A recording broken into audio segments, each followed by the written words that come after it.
Hello everyone, so due to recent developments, I was gonna upload a video on Star Wars The Rise of Skywalker, but I took a poll, you guys voted, this channel wouldn't be anything without you guys, so here you go. We start off the chapter with Chiffon being intercepted at a salon while getting her haircut, and is that Boa Hancock on the cover of the magazine that she's reading? The guys that are about to capture her kind of give me like a ZP0 kind of vibe. For whatever reason. It'd be kind of funny if by the end of this cover story, Capone actually ends up finally finding Lola, but ends up losing Chiffon. It'll be like you gain one twin, but end up losing the other one. Because that's the price. You know what's interesting is that I actually expected to learn more about Roger in this chapter. But as it turns out, we end up learning more about Teach. We learn more about Teach in this chapter than we do about Roger. Like, if you've been paying attention to the series, a lot of this stuff that was part of the chapter, like, we kind of already knew. Especially if you review the series constantly. It's like, yeah, I kind of knew this about Roger already. Which I understand, because obviously Oda really wants to save like those top mysteries, the main secrets for like the end of the series. Before I go on, I just want to make this really quick note about the previous chapter, chapter 965, because I know some of you guys were mentioning this. So if you go back to the previous chapter, during that scene where we're in the capital, and it says that Sukiyaki had summoned the daimyo to the capital because he was sick. Well, first of all, it's not really Sukiyaki there. It's actually the old hag pretending to be Sukiyaki at this point. But if you look around him in that scene where he's coughing, you see the daimyo of Wano. And one of them, the one on the left, is obviously Lord Yasui. But if you look at the one on the right, that is Shimotsuki Oshimaru. And so this is worth pointing out because this is the first time that we've actually seen his face that's not silhouetted or darkened. And if you look at his expression, he looks a lot like Zoro. It's like Zoro with a top knot, essentially. So yeah, because of the theories about Shimotsuki Oshimaru being connected to Zoro, just have to point that out. The resemblance is undeniable at this point, and I already talked about another connection between Ushimaru and Zoro in my review of chapter 962. But just as a reminder, like Ushimaru, Ushi means bull, right? Zoro, the name Zoro means fox. Ushimaru had a friend, a companion that was a fox. There's just a bunch of connections between these two. It just can't be a coincidence. We go back to the island with Roger, Whitebeard, and Oden just rushes towards Roger. He hockeys up his swords and actually attacks some of Roger's men, actually defeats or takes out some of them. And the move that he uses is called Ganmodoki, which has a double meaning. The first one is the fried tofu made with vegetables, because of course Oden loves his food puns and his character has that Japanese food theme to it. And then the second meaning is related to the dichotomy of Oden's swords. So if you remember, he has Enma. Enma is the god of the underworld. And then he has Ame no Habakiri, the sword of heavenly wings. So whenever Oden does an attack with his swords, there's like this dichotomy of hell and heaven. So in this case, it's hesitant demon. So it's like a demon, but it's kind of, you know, hesitant and restrained. Like I remember at one point, he did an attack called Paradise Waterfall. So he has that balance there. And then Roger actually sends Oden flying with an attack called Kamusari, which means against divinity, or, you know, opposed, you know, to divinity. And this goes right along with the theme of Roger, because it's like the will of D. Because as we found out back in Dressrosa, the people of the D family, the people with the initial D in their name, have sometimes been called the natural opponents of God, or, you know, God's enemy, in a sense. And the only reason they're called that is because this is a manipulation tactic by the world government. The world government is trying to make people scared of people with D in their names, or people from the D family, because the world government, in order to maintain its power and its authority, it has to convince people that it's like superior and that it's God, essentially. So if you go against the government, it's like saying that you go against God, but that's kind of like, you know, the manipulation tactic that the world government uses, when in fact the will of D has nothing to do with going against God. The will of D does stand for freedom, however, which the world government is against. We get a panel of Rayleigh and Scopper there, and like I said in my previous review, Scopper uses an axe. We've seen him use an axe before, so in this chapter we see him with two, and both of them together seem pretty confident that they can take on Oden. So if I had to guess, due to Whitebeard calling Oden a brother, and then Oden being assigned the post of 2nd Division Commander of the Whitebeard Pirates, I would say that I would have to place Oden as somewhere around Rayleigh level at this point. Now I'm a little bit confused about Whitebeard using the black armament coating on his weapon just because this is the first time that we actually seen him use the black armament coating. He didn't use it versus Oden, and he didn't use it back in Marineford, when in fact, like, given the fact that, you know, Ace's life was at stake, that would have been the time to use this type of armament hockey. But then again, we had not been introduced to this type of armament hockey pre-time skip, so maybe that's why. Regardless though, the Whitebeard versus Roger clash was just tremendous. It's one of those things where you can literally hear the manga. Like, I could hear the hockey clash like in my ears, like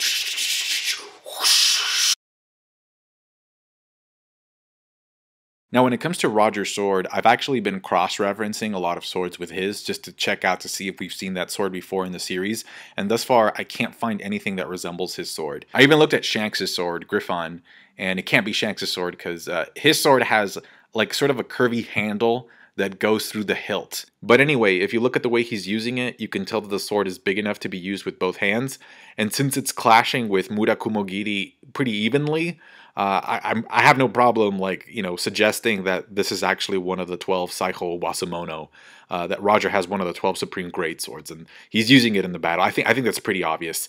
Now, as Oden mentions, what's really alarming about this clash is that their weapons are not even touching. Like, the hockey that they emanate is so strong, it's almost as if the weapons are secondary to the hockey. So I love that depiction. I had my thoughts about like the previous anime episode about how they handled the whole thing. Like, I just really wasn't a fan of how they made Luffy look like pretty decent up against Kaido. Because in the manga, that's the thing about the pacing in the anime. In the manga, it was so quick. Like, he was in and he was out. Boom. Like, you know, just get out of the ring, bro. But in the anime, they just, you know, made him look pretty decent. Also, technically speaking, because the anime decided to include Kaido hitting Luffy with his tail and sending Luffy flying, technically speaking, the outcome of that fight in the anime is no longer a one-shot. Because, you know, Kaido hit Luffy before his final hit, before his only and final hit. So even though I was a fan of the animation for the episode, I really wasn't a fan of the structure. Because that's what made that chapter what it was. Like, it was so quick. But anyway, for visual purposes and for representation, I think like that's what this reminded me of the Luffy versus Kaido clash without even touching each other that we see in the anime. Now, I was actually really surprised that the fight lasted 3 days and that the island was still standing by the end of it. Especially after this chapter confirmed the fact that Whitebeard does in fact have his devil fruit power at this point in the story. You can see him like manipulate the sea around the island. So the fact that the island was still standing, I was like, how did that happen? But then in this chapter, we also get a set of panels of Roger and Whitebeard kind of staring at each other, but they're staring at each other in a very amicable and friendly way. So like even Roger says like, how many years has it been, Newgate? So to me, that just, I mean, it's kind of like, this is a friendly kind of a thing. So that's why I'm not too upset about like the fight being skipped, even though we knew that was going to happen. It kind of gets you to think that even though this thing lasted for 3 days and 3 nights, the two of them were just kind of goofing around. Now, I already went through the lineup of the Whitebeard pirates for the most part, but in that panel where we see the Roger pirates about to clash with the Whitebeard pirates, there's one other character that I hadn't mentioned before that I hadn't seen, and that's Islwan or Islwan. He looks like a walrus and served under Whitebeard as a captain, and he was also in Marineford. The whole thing just kind of evolves into a giant gift exchange by the end, which is very fitting considering the season that we're in. It's also very fitting because officially this is the last chapter of the year. Unofficially, perhaps another chapter leaks before the end of the year, but technically speaking, officially this is the last chapter of the year, and Roger's birthday is on December 31st. Then we get a page of Little Shanks and Little Buggy, and Teach says that he's kind of impressed with like their mature demeanor, as he should be. He should be impressed of the boys. Now, we already knew that Blackbeard wasn't normal, because if you remember back in Marineford when he takes Whitebeard's devil fruit power, Marco actually clarifies that like normally you wouldn't be able to eat 2 devil fruits. If you eat 2 devil fruits, you die. You can only have 1 power. But because Teach's body is different, because his biological composition is irregular, that's what allowed him to actually have 2 devil fruit powers and survive. But what we learn here in this chapter, like the fact that he doesn't sleep, really surprised me. It was like, because like imagine like you don't need sleep. So I was like, man, how durable is he? I mean, because if you don't need sleep, then your durability must be pretty intense. It's like, no wonder he won against Ace. And I like how Buggy actually serves to clarify this further, because Shanks kind of thinks that it's something that like Teach kind of learned to do, something that he trained himself to do. But Buggy's like, no, like you don't understand. That's not something that you learn.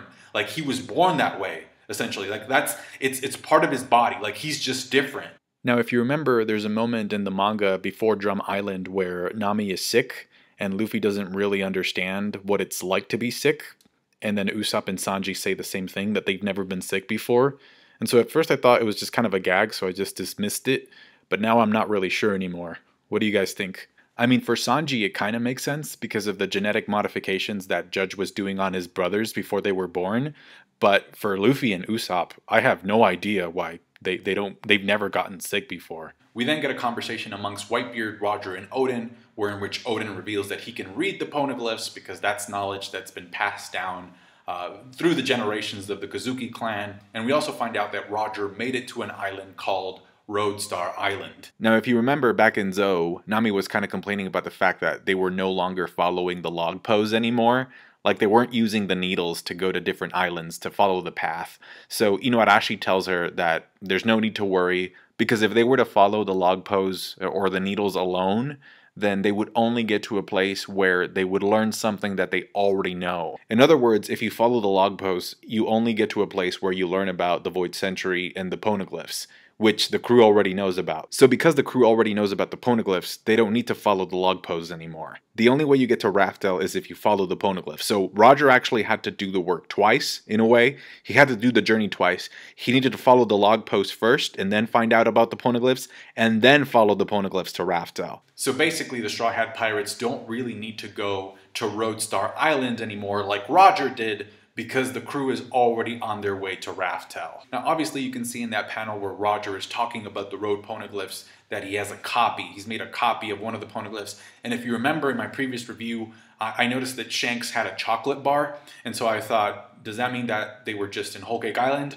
Because if you remember, Big Mom complained that Roger was actually able to steal the information on her poneglyph and run away with it. It's kind of interesting that Roger's goal initially started off as a combination of Luffy and Nami's goal in a way, because Nami's goal is to draw a map of the entire world, so she wants to be able to see the entire world. And this is kind of like what Roger says, that there's an island that the world government doesn't want pirates to get to, so if he gets there, like, he'll become Pirate King. He's like, Kaizo Koni Ore wa Naru. But it comes out of like this innate sense of curiosity. It's kind of like when you tell somebody not to do something, that actually kind of gives them like more motivation to do it. And so of course the world government wouldn't want people venturing off into the unknown to uncover the truth about them, because they're trying to cover up the fact that they committed genocide. Roger asks Whitebeard to let him borrow Oden for 1 year, which is exactly the length of time that Crocus diagnoses that Roger has left to live. And then Roger bows to Oden, begging him to come aboard. And that scene really reminded me of that scene where like Zoro bows down to Mihawk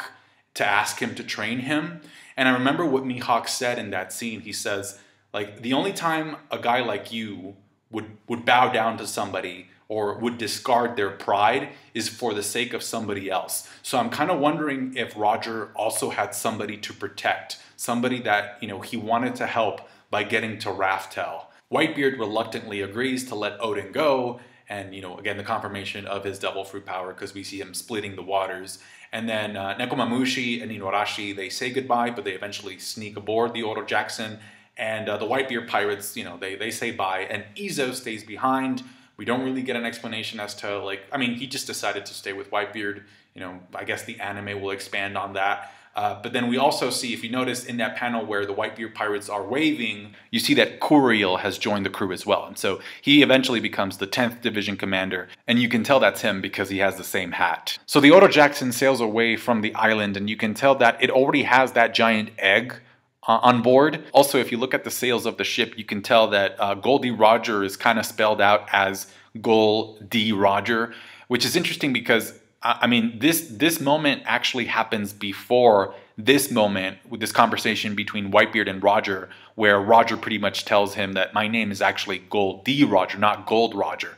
So it's funny because Whitebeard could have just read Roger's name on the sail and be like, are you a D, but I guess he just didn't know what that meant at that time. So it's only revealed to him during that conversation between him and Roger in Wano. So, and that's another thing. So this conversation needs to happen either in the next chapter or in one of the upcoming chapters, because like this is after the whole adventure with Oden. There's a panel with Roger and Rayleigh holding Hiyori and Momonosuke, which explains what Momonosuke said back in Zou, that he actually met Roger, but he didn't really remember him that well because he was very young. And then there's like a panel of Roger's crew kind of being upset and like, you know, very reserved about Oden. We won't open up to you.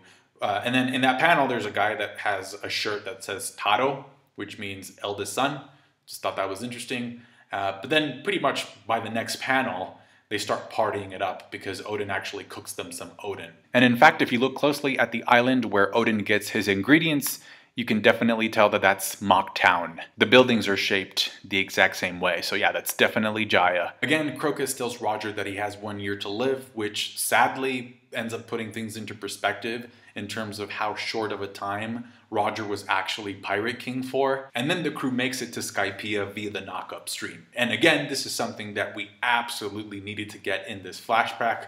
I mean, the fact that, you know, Oden is there and he knows how to read and write the poneglyphs, that was a dead giveaway that we needed to get this, him writing that message. It's just a very symbolic way to end the chapter with the Shandorian Golden Bell because of what it represents, you know, because of the promise. And of course, we know that this part of Skypea was originally part of Jaya, and that the poneglyph under the bell was given to the people of Shandia to guard because that poneglyph has the location of one of the ancient weapons. In this case, it's Poseidon, which we know it's Shirahoshi now. And then we also know that the poneglyph with the location of Pluton was given to the people of Alabasta. So my question to you is this: since we know that the people of Shandia were given the poneglyph with the info on Poseidon, and the people of Alabasta were given the poneglyph with the info on Pluton, which group of people or which race do you think was given the poneglyph with the information on Uranus? Because I think it was the Giants. I think the Giants are in charge of protecting that one. Also, guess where the name Shandora comes from?